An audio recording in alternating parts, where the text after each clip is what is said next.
What's going on, everybody? It's your boy C-Zar, and we are talking about MSTR today, MicroStrategy. It is the 25th day of August, and here we are at $126, up 3% on the day. The last time we talked about MicroStrategy was either on this day, it was either the 19th of August or the 20th. I think it was the 20th. And we saw this breakout, and I was saying that yes, we left a gap behind, but I don't think we're going to fill that gap. I think we're going to push higher, and push higher. We have a lot of volume came in, looked like kind of uh, an accumulative zone here, and then a lot of volume came in. We're breaking out, we're moving up. So overall, looking nice. Kind of looks like a giant BART, right? And with that, you might just move right back up.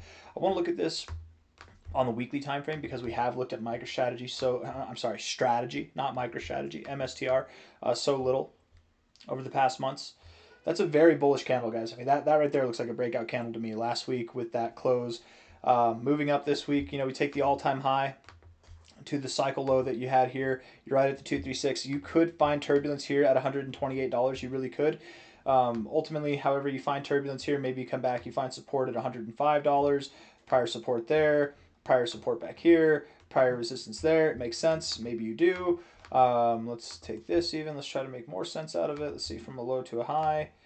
382's down there. I mean, it makes sense. You could go down to around $100 to find support. Maybe you do, maybe you don't. Just because it makes sense doesn't mean it has to happen. It could easily also just continue to run up to this 382 area. Regardless of what you do here, you move sideways, you move up, you move down, you move up again, you move down, you move up, you move down, you move up, you move up, down, you move up again. However it works, you're probably going to this 382 area. That's my guess. That yellow line there, and that's going to be at about $169. Okay, you're going to find resistance in this gap that you'll probably fill at these prior points of resistance here. $169, maybe as high as $200. That's what's in store for MSTR. And if I had to guess, and I'm a guessing guy, I would think that this happens sometime between now and the end of September.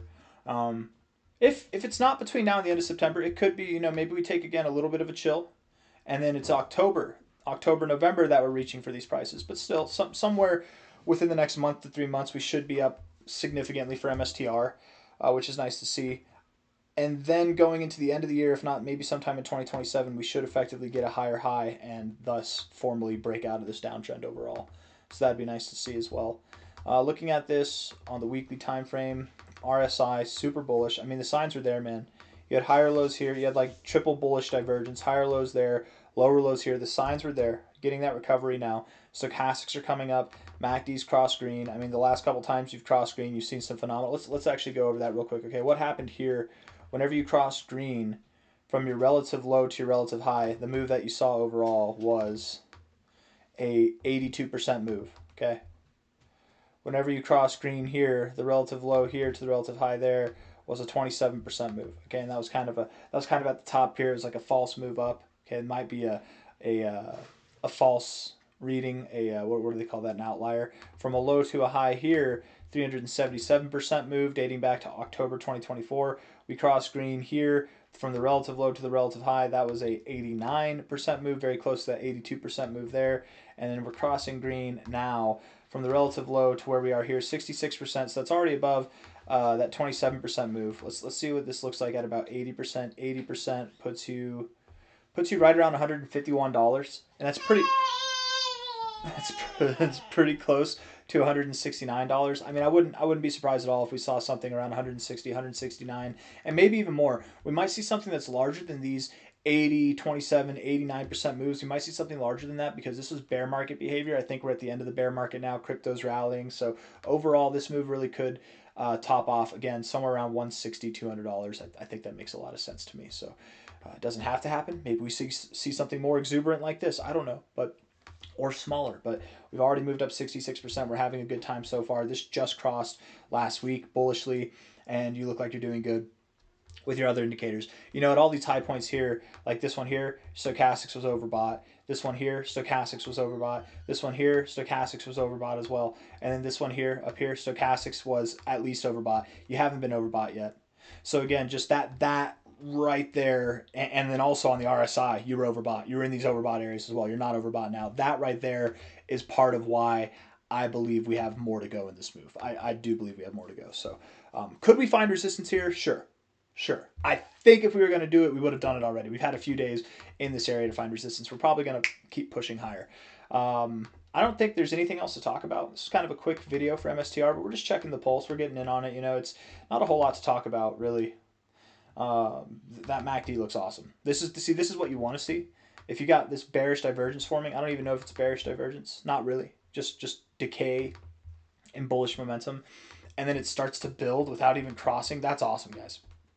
That's good stuff. And you're getting a good move because of it. So volume's coming in, all these good things.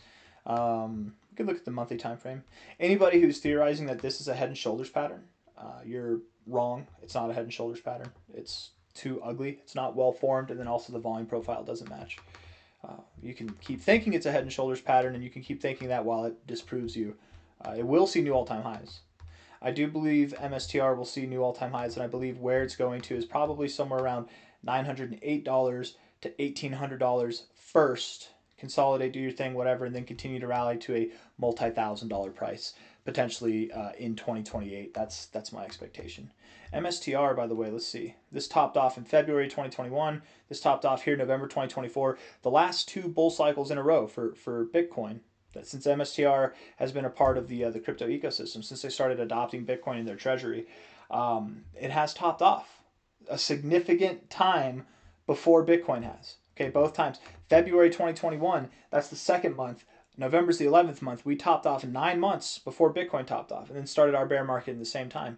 Here, you topped off in November 2024. Bitcoin topped off in October 2025. We topped off 11 months. 9 months, 11 months beforehand. So if Bitcoin's going to top off at the end of 2029, maybe sometime in 2030, early 2030, MicroStrategy, we should expect to see a top sometime around the beginning of 2028, if not in 2028. That's my expectation. So, yeah, short-term stuff, long-term stuff, thoughts to think. Hit that like button, subscribe. Thank you all. Take care. Bye-bye.